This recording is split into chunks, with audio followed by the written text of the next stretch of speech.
The U.S. border crisis reaching New York City this weekend in a feud between red and blue states. Texas Governor Greg Abbott sending dozens of migrants from his overloaded border towns north, a move that Democrat leaders in the Big Apple were quick to condemn.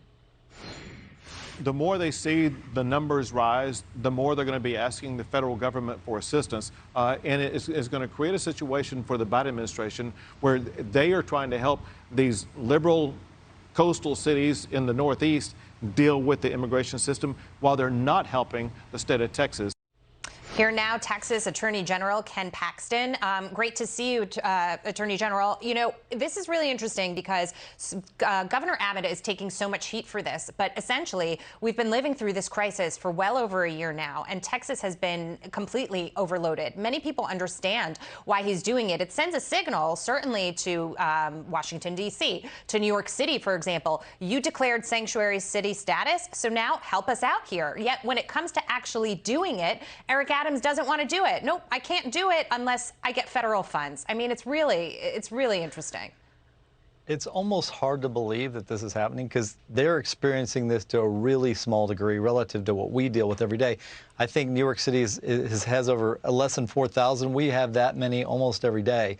So this idea that somehow they have this terrible problem, it's justice that they're having to deal with this. I would love to see either of these mayors come out and tell the American public that the Biden administration should help them, but also how about the border states that are really suffering? Right. Well, when provided with the opportunity or the invitation to come down and see what's actually happening at the border, Eric Adams said, I don't want to go down there. It's just a photo op for you, Governor Abbott, and I'm not giving you that opportunity. Having said that, what I found was really interesting, and I'm not laughing here, but there is irony in it, is that this bus, the second bus that was on the way to New York City, had 40 people on it.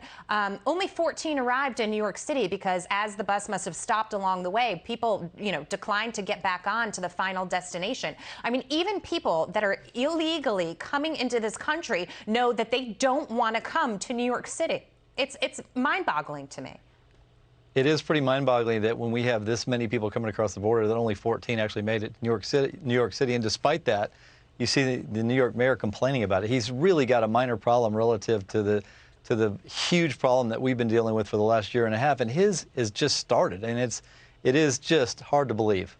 Attorney General, if I may, while I have you, I just want to review some of these numbers for our viewers. Migrants crossing the border 2019 to 2022 to give you, the viewers a sense of how staggering this becomes, and the numbers just keep getting higher and higher. June of 2022, 207,000, more than 207,000. And so you can see that was an increase over the previous June. And the numbers just continue to go up. We're not even accounting in these numbers for the gotaways.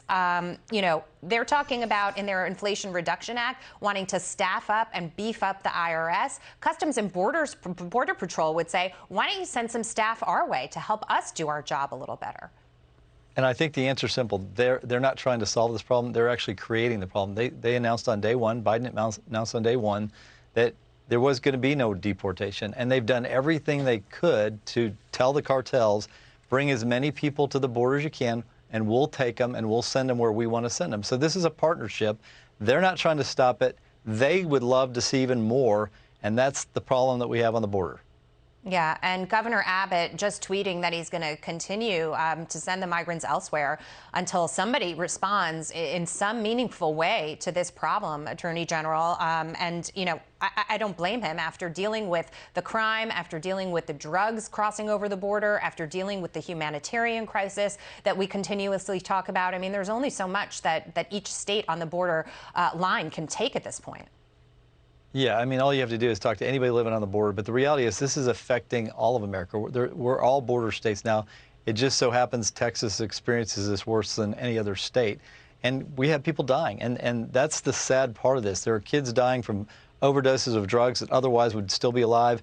There are people dying because of more crime. And yet the Biden administration has made the calculated decision that those losses are worth what they're getting in this illegal immigration. Yeah, and I was covering a story, an investigative report into what happens to some of these children that do come across the border, Attorney General, and in some cases they end up working because they have to feed themselves, they have to find a way to survive under grueling conditions, but they can't open their mouths or complain about it because they don't have the legal status to do that, and so they essentially get exploited. And this is an administration that turns a blind eye to that. I mean, if you make the treacherous journey here and survive, then what you have to deal with in this country to a certain extent is really difficult too. It is a tragedy.